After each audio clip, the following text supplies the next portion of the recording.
So this is a running play here, similar to what we saw with Shanahan. It's a little bit different scheme, but you Once still see again, yeah, that ability to get his head across and yep, it's very and push the guy. Yep, yeah, that looks just like the Super Bowl, right, where he's that looks driving that great. guy Looks up. great. Yeah, So we looks see the great. Yeah, that's a big boy right there too. yeah, yep, another Is one, that and Puna Ford? I think. I think it is. yeah, it might I be. could be wrong. That's a big I, dude. Yeah. I don't know. I hardly know any of the names, but Anyway, that's a nice block. yes, it's very good. Yep. And you get a Okay. straight run. That's Todd Gurley too, isn't it? I believe it is. Yes. They might come to the 49ers, they say. Oh, that's exciting. 1350. All right, here we go. Guy looks good so far. Let's see who's got next. Yeah. So another run. Okay.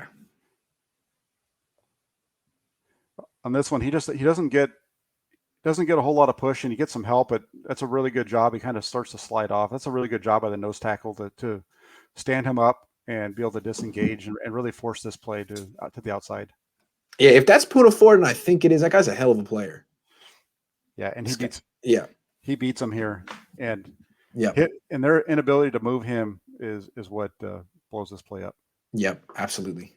That guy's a big dude in the middle right there. 3 different guys try to get a shot on him. Yeah. Okay. Yeah. Okay. See So he may not be as strong as he used to be, or this guy he's going up against is really freaking strong. Yeah, I think there's might be a little bit of combination of both. He might be a little bit better than whoever 97 was for New England in that Super. I don't even know who that was. All right, what's the next one? Let's go to 1305.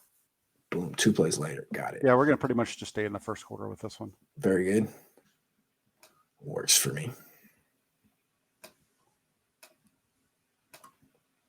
Okay.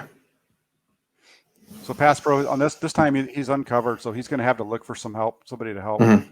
And here he's just stepping over. He's engaging with the guy was over Bruce the guard. Irvin. Yep, and then you got Irvin kind of coming around. So they're moving off. It's good job. That's good. Absolutely. Good protection in the middle. You know, when the Niners played Seattle, Bruce Wagner. Bill. What is his name? Bobby Wagner. Not Billy Wagner. That was a closer. Bobby Wagner just blitzed Hronis Grasu mercilessly. It had like 6 quarterback hits or something ridiculous. I forget what it was, but yeah, I guess that was a mark of disrespect to Hronis Grasu. They won't attack Alex Mack the same way. No, they're not at all. They won't do that. Was that in the second game? I think it was the second game. Yes. It was no. It was the first one. It was up in Seattle. Yeah. Correct. He was he got benched. I don't think he ever played again. Yeah, that was a really rough performance by everybody. Yeah, it was. Let's go to 1236. Boom, next play. Okay. Mav said that 97 is Puna Ford. Yeah, the guy's good. Thank you, Mav.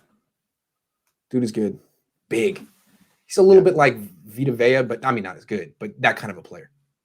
Yeah, so you got a good low to the ground, super strong. That's a nice little clash of the Titans right there. Yeah, he's not moving them; they're standing up, but yeah, it's not a bad block either. I mean, the fact that he's not giving up ground, the fact that he's not driving them back, that's a fine block. Yeah, because I don't think Weston Wishburn. I can't say that dude's name, but I don't have to anymore. I don't think the Niners' former starting center could have held up. Was this strong, this big? Good to see. Yeah, it's bigger than Ford. I think Mack's better than whoever the 49ers put in there this last season. Yeah, better than Brunskill, better than Garland, better than Richburg. This is a definite upgrade from what I've seen so far, unless you're going to show me a play where he looks old. Yeah, there's not too much of that. Yeah. I wonder what PFS was looking at, or if he got worse as the season went on or something, because he looks fresh and good here. Well, there was a couple of them. That's if you want to see one let's jump to 328. We can jump okay. Let's go to 328. Okay. Because when he was asked about his PFF grades at his press conference the other day, he was like, he wasn't defensive. He was like, I thought I played well. I'm proud of what I did. I don't know. Yeah. I don't know. The PFF grades are they're okay. They're okay. They're grades. They're a number. They're a number. They are grades. Okay.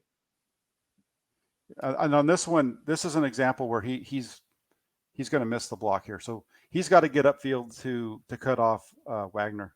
Interesting. and he tries to cut him Yeah, and misses, and he Wagner doesn't. ends up making the tackle. Now Wagner is a great player, but maybe 5 years ago, Alex Mack would have had the juice to make this to get out there and get Wagner. And that's kind of what I'm thinking is that This might be an example of it right here because it has to show itself some way. I mean, he's 35.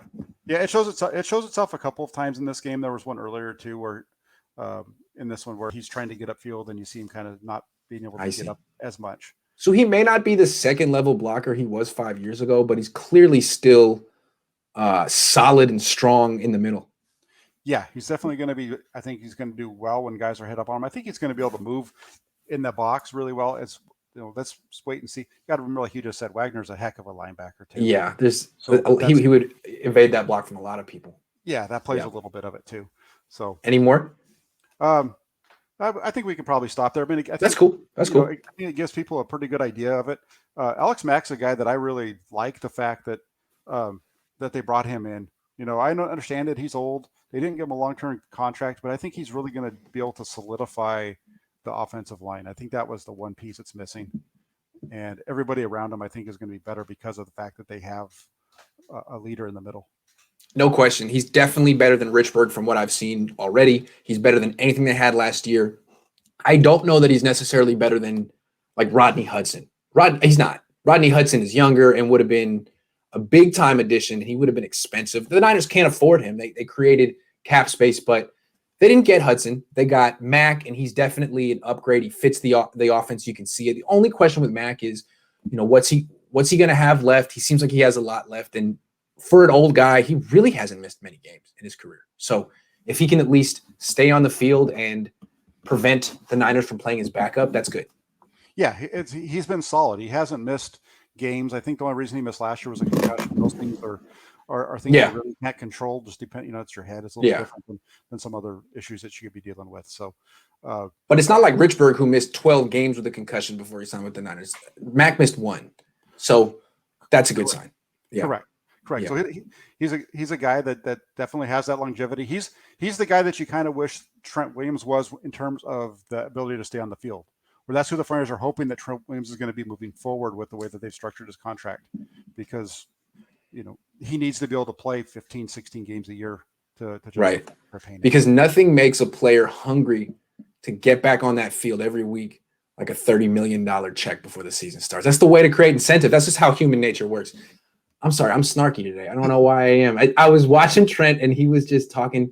He's so happy about how much money he got. He was like, I thought it was going to be one or two things. Either I was going to get the money I deserve, or I was going to sign somewhere and be happy for a discount. It's like, dude, $19 million a year is a discount. Like, God, life is tough, man. But you know what? Get what you can, Trent. And he got it. Yeah. Well, I saw something on Twitter last night where it seemed like he was pretty close to going to the Chiefs. That's what he said. Which is really funny, considering that was one of the first names that came out of his mouth a couple of weeks ago when he was talking about Richard Sherman, supposedly. And you tweeted that, and people were just down your throat, like, that's not what he meant. That's not. He's like, and you're like, would you just listen to him?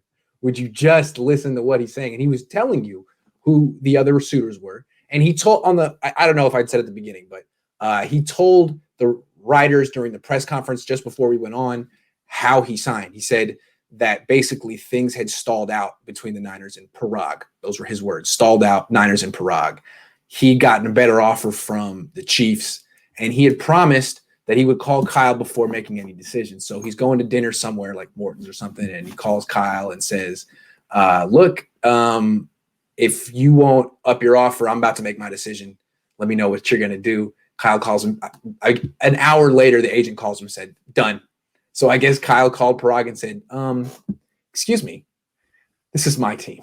You better make this happen.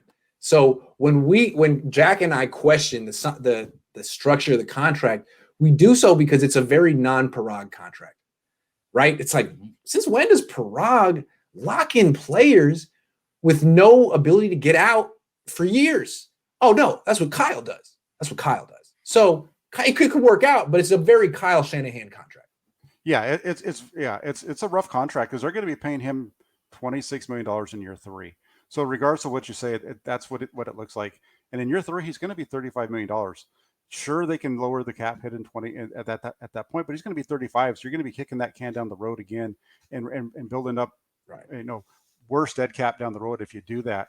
So that's the concern that I have with the deal. I'm glad that Trent Williams is a 49er. I think he's a terrific player. That cash in 3 years is going to be, just makes me a little. That's why I'm not high on that contract. And also, if something were to happen this year and he were to get injured and he were to start missing lots of games like Trent Brown did for the Raiders, or like George Kittle did last year, or D Ford's a better example. There's nothing the Niners can do about it. He's on the team basically for 3 years, and they've locked in for about $60 million.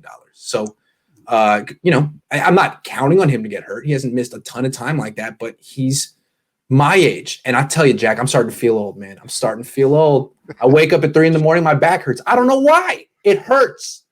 So Trent, I'm only 185 pounds-ish, maybe 90. You're bigger than that. I don't know how I know you're feeling a little old, so you better give it your 100%. Anyway. Yep. Yeah, no, they need the guy to be able. Need the guy to be able to stay healthy. He hasn't played a full season since 2013, and that's.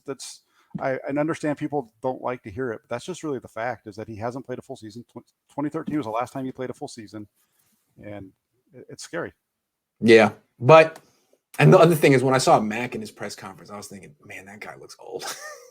I'm used to the players all being 10 years younger than me, and looking at him was like, wow, you really are older than me. You look like Joe Staley. Is Joe Staley about that age, or is he a little older? I think they're about the same. Yeah, I think they're both about 36, 30 years old. Look like Joe Staley. Anyway, it's good to have someone back on the team who's older than me, because I'm getting tired of covering these kids, man. They're too young.